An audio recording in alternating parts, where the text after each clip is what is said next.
My self Alka and welcome to our excellence family. चलिए friend, start करते हैं हमारी आज की वीडियो, जिसमें हम जानेंगे उपभोक्ता संरक्षण के तरीके एवं साधन। कहने का मतलब है देश में व्यापारियों के द्वारा उपभोक्ता को जो शोषण किया जा रहा है, मतलब उन्हें मिलावटी वस्तु दी जा रही है, कम नापतोल की वस्तु दी जा रही है, झूठे विज्ञापनों से उन्हें भ्रमित किया जा रहा है। तो इसके लिए हमारे देश की सरकार द्वारा या हमारे देश में एक कानून बना है, उपभोक्ता संरक्षण अधिनियम 1986। ठीक है, तो अब ये नियम जो बना है, इस नियम के तहत कौन कौन सी बातों के आधार पर हम उपभोक्ता के हितों की सुरक्षा कर सकते हैं। मतलब ये जो उपभोक्ता संरक्षण अधिनियम 1986 है, तो इस 1986 अधिनियम का पालन किस तरीकों से किया जा सकता है और कैसे उपभोक्ता के हितों की रक्षा की जा सकती है। ठीक है फ्रेंड्स, तो कुछ पॉइंट्स लिखे हैं, उससे समझने का प्रयास करेंगे।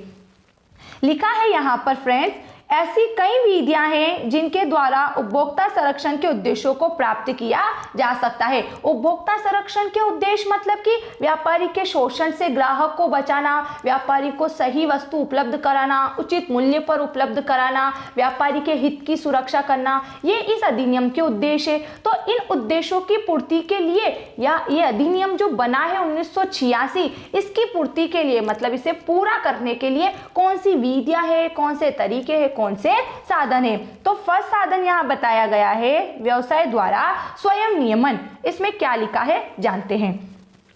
लिखा है, विकसित व्यावसायिक इकाइयां यह समझती है कि उपभोक्ता को भली भांति सेवा प्रदान करना उनके अपने दीर्घकालीन हित में है। सामाजिक उत्तरदायित्व को मानने वाली इकाइयां अपने ग्राहकों से लेन देन करते समय नैतिक एवं अच्छा व्यवहार का पालन करती है।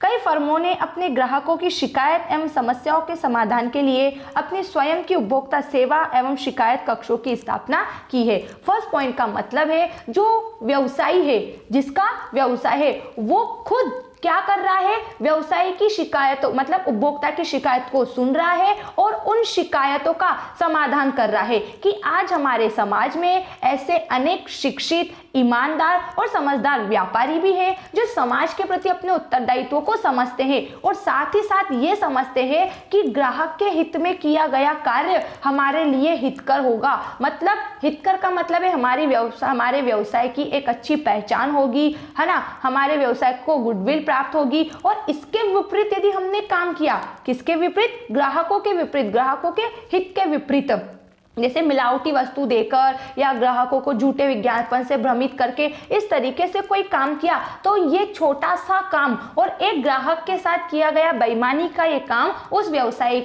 की पूरी गरिमा को नष्ट कर देगा, मतलब उसकी पहचान को मिटा देगा। तो इस बात से बचने के लिए क्या बताया गया इस पॉइंट में कि व्यवसायी द्वारा स्वयं नियमन, जिस व्यक्ति का बिजनेस है वो खुद अपने द्वारा प्रदान की गई सुविधा से अगर किसी को कोई असुविधा हो गई है तो उस असुविधा का समाधान कर रहा है। ठीक है, किसके माध्यम से, शिकायत केंद्र के माध्यम से या फिर उपभोक्ता के सेवा केंद्र के माध्यम से, इनके माध्यम से।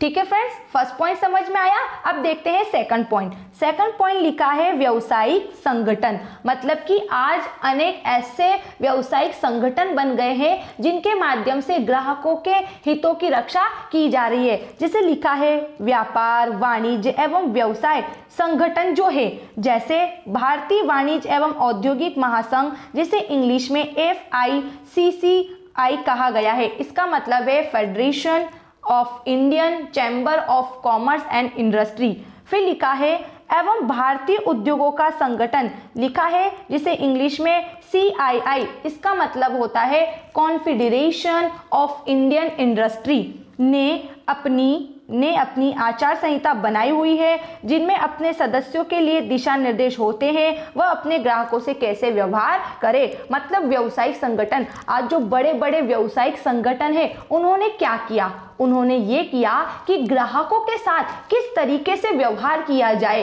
क्या रूल्स हो, मतलब आचार संहिता, कोड ऑफ कंडक्ट, क्या रूल्स रेगुलेशन हो जिसको मानते हुए हमने व्यापार करना है। तो फाइनली इसका सिंपल सा मीनिंग है सेकंड वाले पॉइंट का कि जो बड़े बड़े संगठन है, ऐसा तो है नहीं कि आज एक व्यक्ति का बिजनेस केवल एक ही क्षेत्र में, अनेक जगह उसका बिजनेस फैला है। तो ऐसी कंडीशन में अगर एक क्षेत्र में उसके द्वारा कोई धोखाधड़ी का काम किया गया तो सभी क्षेत्रों में उसकी गरिमा मिट जाएगी, है ना। तो इस बात से बचने के लिए उन्होंने एक ऐसे नियम बनाए हैं जिन नियमों को मानना उनके सभी अधिकारियों का कर्तव्य है, और उन नियमों के तहत क्या बोला है, हमें ग्राहकों के साथ व्यवहार करना है और हमारे व्यवसाय को संचालित करना है। ठीक है फ्रेंड्स, अगला देखो, उपभोक्ता जागरूकता। मतलब कि आज व्यवसायी भी क्या कर रहे हैं, सरकार को योगदान दे रहे हैं अपना, ग्राहकों का शोषण न करें क्योंकि समझदार है, ईमानदार है, शिक्षित है। वहीं उपभोक्ता भी जागरूक हो रहा है क्योंकि उपभोक्ता को उपभोक्ता शिक्षा दी जा रही है। ठीक है फ्रेंड्स, तो उपभोक्ता जागरूकता का मतलब है यहाँ पर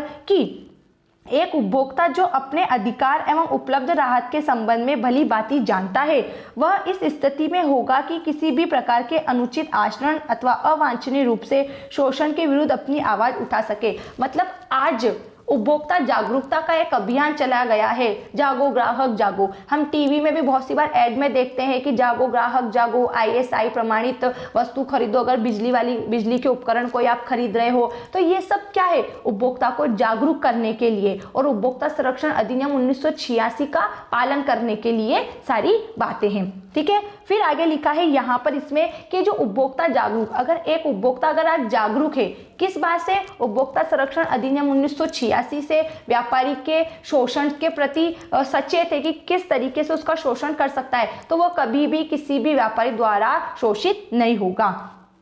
फिर आगे है, इस संदर्भ में भारत सरकार द्वारा जागो ग्राहक जागो नामक जागरूकता मुहिम चलाई गई है, जिसका उद्देश्य उपभोक्ता को उनके अधिकारों एवं दायित्वों के प्रति सजग करना है। आया समझ में, उपभोक्ता जागरूकता ये भी एक तकनीक है, ये भी एक विधि है, ये भी एक तरीका है उपभोक्ता को जागरूक करने का। जागो ग्राहक जागो की मुहिम टीवी चैनलों के माध्यम से, न्यूज़पेपर के माध्यम से, और जो कुछ ऐसी वस्तुएं होती है उस पर जागो ग्राहक जागो के जो कोटेशन है इसको प्रिंट करा के अनेकों माध्यम से ग्राहक को जागरूक किया जा सकता है। ठीक है, अगला देखो, उपभोक्ता संगठन। उपभोक्ता संगठन उपभोक्ताओं को उनके अधिकारों के संबंध में शिक्षित करने तथा उन्हें संरक्षण प्रदान करने में महत्वपूर्ण भूमिका निभाते हैं। अब जैसे अपन ने पढ़ा था व्यावसायिक संगठन के, बड़े बड़े व्यावसायिक संगठन क्या कर रहे हैं, अपने व्यवसाय को चलाने के लिए नियम बना रहे हैं। उसी प्रकार से उपभोक्ता संगठन है जहां पर उपभोक्ता को शिक्षित किया जा रहा है कि किस तरीके से हमें सतर्क रहना है, या उन्हें शिक्षा प्रदान की जा रही है व्यापारियों के शोषण से बचने के लिए। यह संगठन व्यावसायिक इकाइयों को अनुचित आचरण एवं उपभोक्ता के शोषण से दूर रहने के लिए बाध्य कर सकते हैं। ये उपभोक्ता संगठन है जहां उपभोक्ता को व्यापारियों के शोषण से बचने के लिए, व्यापारियों के द्वारा शोषित हो जाते हैं, शोषण हो जाते हैं तो उनके विरुद्ध कार्यवाही करने के लिए शिक्षित करता है। एंड लास्ट है इसमें सरकार विभिन्न कानून बनाकर उपभोक्ता के हितों की रक्षा कर सकती है। उदाहरण के लिए भारत सरकार द्वारा जनहित के लिए देशीय उपभोक्ता हेल्पलाइन टोल फ्री नंबर 1800111400 स्थापित किया गया है, जिसका उपयोग उपभोक्ता द्वारा प्रातः 9:30 बजे से लेकर सायं 5:30 बजे तक किया जा सकता है। मतलब व्यापारी भी प्रयत्न कर रहा है, उपभोक्ता भी जागरूक हो रहा है और सरकार भी प्रयत्न कर रही है उपभोक्ता को जागरूक करने के लिए। ठीक है फ्रेंड्स, अब अगर आपको किसी भी पॉइंट में कोई भी डाउट लगता है तो उस डाउट को कमेंट्स बॉक्स में लिखकर दूर करना है। Thanks for watching this video, bye bye.